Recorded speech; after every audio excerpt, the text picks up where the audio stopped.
Hello dear students of Kartika High School and Junior College. This is Seema teacher here for chemistry, and we will continue with our third session on solutions. Already we had done the introduction part and lowering of vapor pressure. Now we go on further.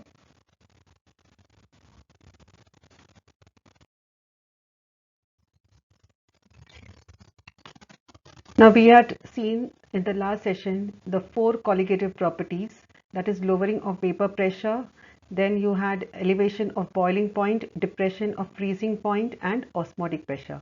Out of this four, we had seen vapor pressure lowering.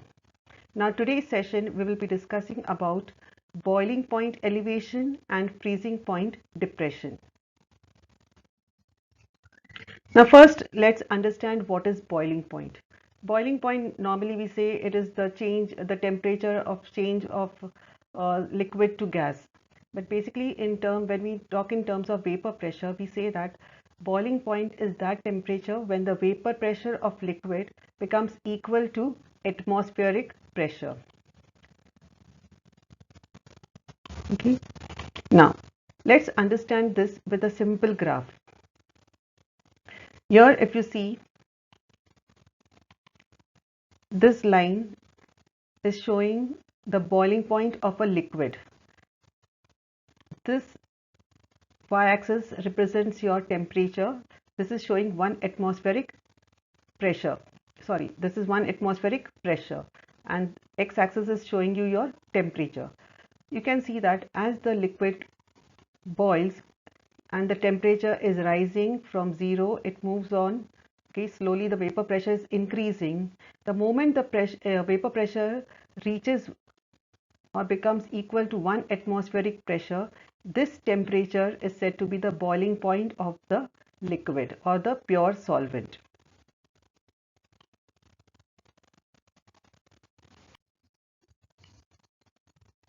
Then what is boiling point elevation? Now boiling point elevation is a colligative property related to vapor pressure lowering. Now due to vapor pressure lowering, a solution will require a higher temperature to reach its boiling point than the pure solvent. So here basically we will be comparing the boiling point of a pure solvent and a solution. Now you can see here in this, if you see here, this is representing a pure solvent, and you can see the vapor pressure that is created over the solvent. Similarly, when a solute is dissolved in the solvent, what happens? The vapor pressure becomes lower. So this affects the boiling point of the solution.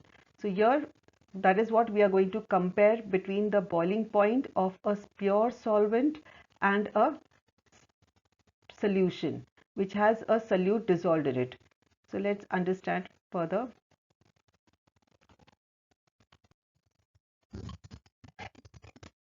Okay, now if you see this graph here,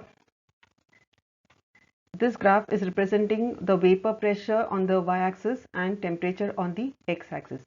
Now this represents your 1 atmospheric pressure. Now let's say this is a particular first line that is representing from starting from B. Okay, this B. This is for the pure solvent. As the temperature is rising, the vapor pressure keeps on rising and it reaches the point A, where you can see the pressure is 1, okay, or 760 mm, that is 1 atmospheric pressure. This temperature is noted down, and this is the temperature of the pure solvent, so which is given as T naught B. Now similarly, when a graph is plotted for a solution, now already in a solution we know that the vapor pressure is lower. So here when you plot the graph, you will be starting at a much lower vapor pressure, that is at D. So now when you start, you will see that as the vapor pressure is rising, here it will take a slightly more, or it will be at a higher temperature when it reaches 1 atmospheric pressure. This point here C, okay, the temperature corresponding to this is given as delta is given as TB. This is the boiling point of the pure liquid. No, sorry, this is the boiling point of the solution. Okay, so boiling point of pure solvent is given by T naught B and boiling point of solution is given by TB. You can see that the boiling point elevation, okay, so the difference in the boiling point of the solution and the solvent is known as elevation of boiling point, which is given by delta TB. So delta TB can be found out by subtracting the higher value. Here the higher value is of the solution. So TB minus T naught B gives you the boiling point elevation.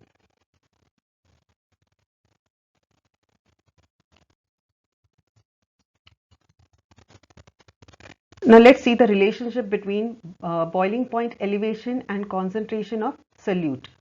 Now the boiling point elevation is directly proportional to molality of the solution. Molality, because here we are talking in terms of concentration.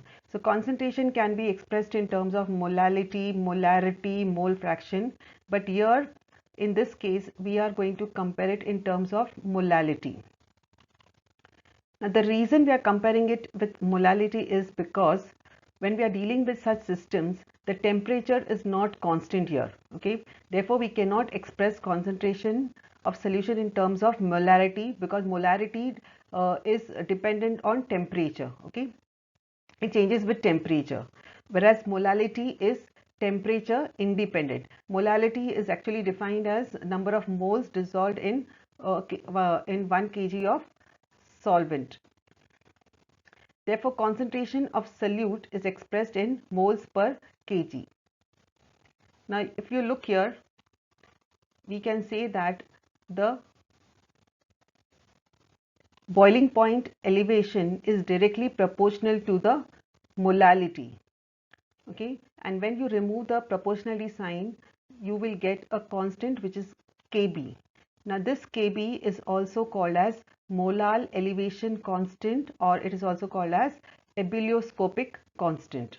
Now if molality is 1, then your molar elevation constant will be equal to your ebullioscopic constant, and the unit for Kb is Kelvin kg per mole.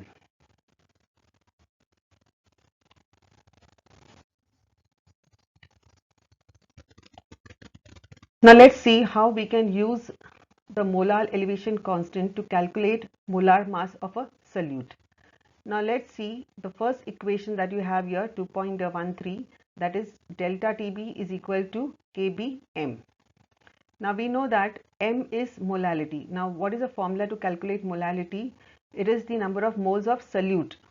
So number of moles of solute can be given as where let's say moles of solute in W1 gram of solvent is given as W2 upon M2. W2 is weight of the solute upon molar mass of solute, while W1 is the mass of solvent. So your formula here becomes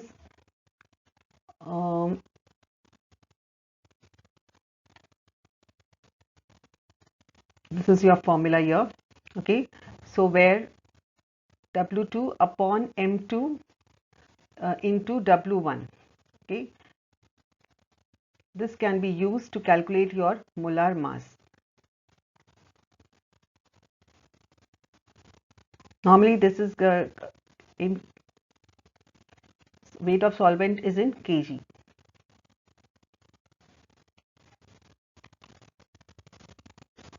Okay, now when you substitute the value of delta T value of m in the equation, that is delta TB is equal to KBm, you get this formula. Here the substitution is done, value of m is substituted over here. So this your final equation becomes Kb is equal to 1000 into W2 upon M2 into W1, and when you rearrange, you can use the formula to calculate molar mass of the solute.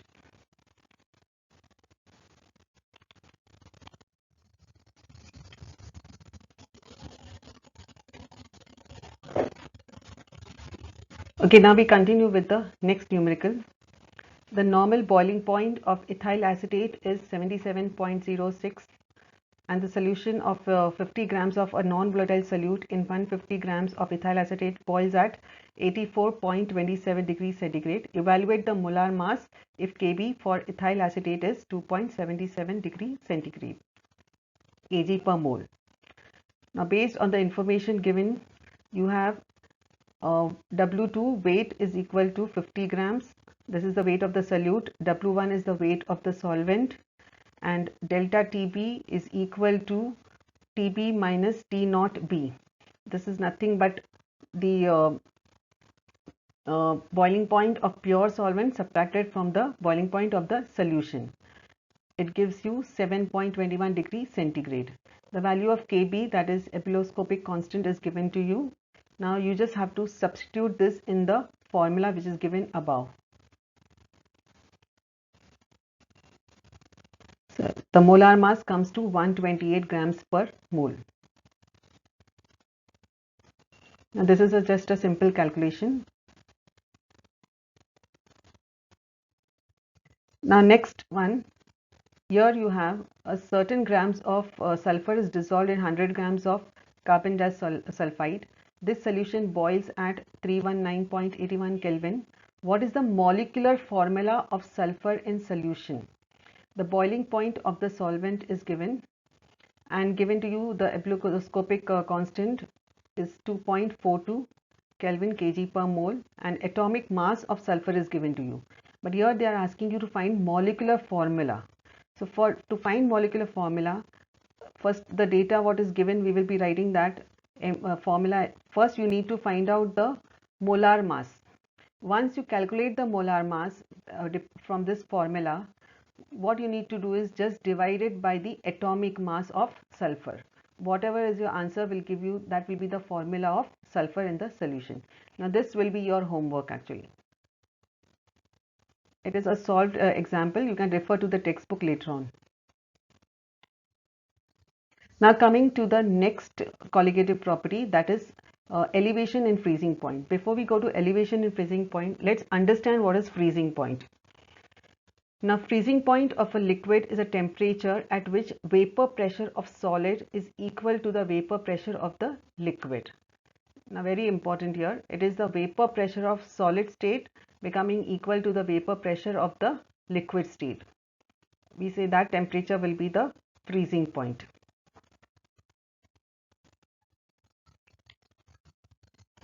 Now what is freezing point depression? Now when you see a pure solvent, okay, the solid formation is not hindered. Okay, you have the freezing point getting an accurate freezing point for any pure solvent. It will always be constant. But when it comes to solution, when you are adding the solute particles, this will hinder the freezing point and it will lead to a depression. Okay, so the freezing point will be lowered as compared to the pure substance. Now, why this happens? When liquid has a freezing point, the temperature at which a liquid undergoes a phase change from liquid to solid. Okay, this is the just change in phase what is happening during a freezing point. When the solutes are added to a liquid forming a solution, the solute molecules disrupt the formation of the crystals of the solvent, and this leads to the depression in the freezing point. That depression results in the this disruption in the freezing point results in the depression. Now let's understand this through a graph. Now if you see the red line over here, okay, this red line is indicating the frozen solvent or the solid. Okay, so you can see that the solid has started freezing, and this is the line which is representing the solid state. Now when the same thing was in liquid state and it starts to freeze, so here you can see the liquid state and it has started to freeze slowly. So there will be a point of intersection where the freezing point of the two lines will cross each other, and this point of intersection, okay, or this temperature at which these two meet or become equal is said to be the freezing point of the pure solvent, which is given by del T naught, sorry, T naught F. It is given by T naught F. Now this was for a pure solvent. Similarly, now when we talk of a solution, now in the solution already the vapor pressure is much lower. So when you start the process of freezing, you will be starting at a lower vapor pressure. You can see the purple line, okay? As compared to the solvent, we are starting much lower to it. And as the solution starts to freeze, the point where it meets the line for the solid state, okay, the vapor pressure for the solid state, that line corresponds to the freezing point of the solution, and this is given by TF.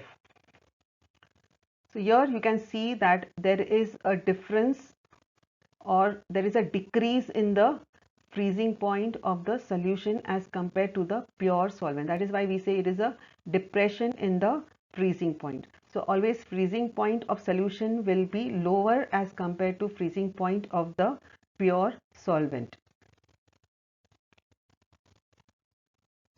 Now coming to this graph which is given in your textbook, okay, the freezing point depression is given as delta TF.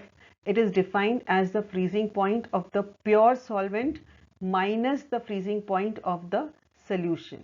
So here it is just the opposite as compared to that of boiling point. So here you are subtracting the freezing point of the pure solvent from the freezing point of the solution. Now in your book, here you just need to check this, change this, this you can just put this as T naught F, okay, you can put this as T naught F and this as TF.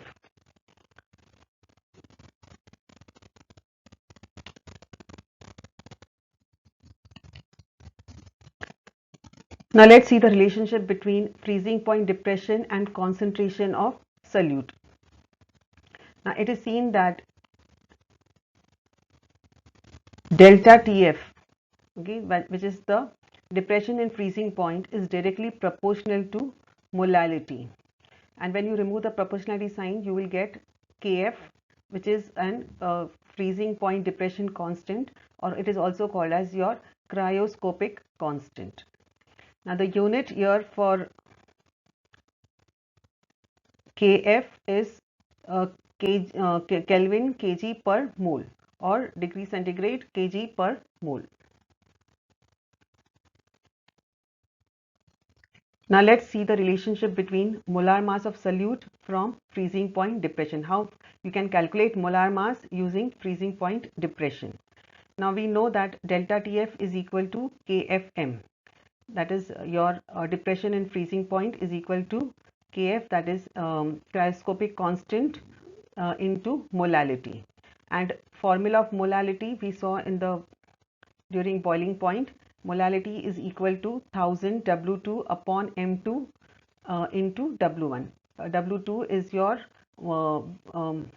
weight of solute, M2 is molar mass of solute, and W1 is weight of solvent, and into 1000 because it is in kgs. So now when you substitute this value of M into the formula TF is equal to KFM, you will get this equation, and which can be rearranged to give you your equation 2.18, which will help us to calculate, okay, so this equation this will help us to calculate your molar mass.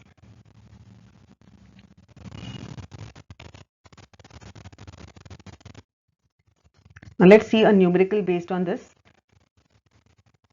Now 1.02 grams of urea when dissolved in 98.5 grams of certain solvent decreases its freezing point by 0.2118, okay, and 1.609 grams of unknown compound when dissolved in 86 grams of the same solvent depresses the freezing point by 0.34 Kelvin. Calculate the molar mass of the unknown compound. So here basically you have two different solutes. One is urea and the other is a unknown solute. Solvent is same. Okay, so solvent is common here. So here when we will be doing a comparison of both. So when we write the data, let us write it separately. So first we will write down the data of urea on one side and the data given for unknown compound on the other side.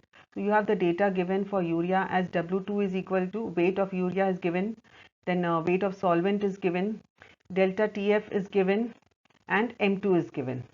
Okay, so in this case you don't have KF given to you. So we will write the formula as 1000 KF is equal to M2 into delta TF into W1 upon W2. So this we are calculating here first for urea. Okay, so substitute all the values here. Similarly, same thing can be done for the unknown compound. Okay, you can write the same way, the same formula for the unknown compound, but in the unknown you don't have the molar mass given. That is what we are going to find out. Now substitute all your values. Okay, urea you got the value for KF, and here when you solve this, okay, you will get M2 is equal to 0.34 K into 36 grams upon 1.609. This on further simplification gives you this value. Now since we are calculating both as 1000 kf, for 1000 kf we can just combine both the equations together and further solve it, which will help us to give you your. So here we have combined equation 1 and equation 2. Okay, so this is equation 1 and this is equation 2. So combining both together and substituting the values, you will get your M2, which comes to 67.3 grams per mole.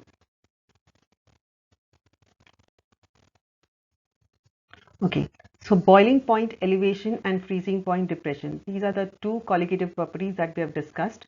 Note that in both the equation, the delta T does not depend on what the solute is or what is the nature of the solute, but only depends on the number of particles that are dissolved or number of particles of solute dissolved in the solution. That is why we call it as a colligative property. I hope you have understood the topic. Okay. So dear students, just remember the first law of tension. I know we are talking of pressure. So students, the first law of tension, pressure on brain is inversely proportional to number of days left for exams. Okay, where I will study from tomorrow remains constant here. So just to encourage you, start your studies today and don't wait for tomorrow. Thank you.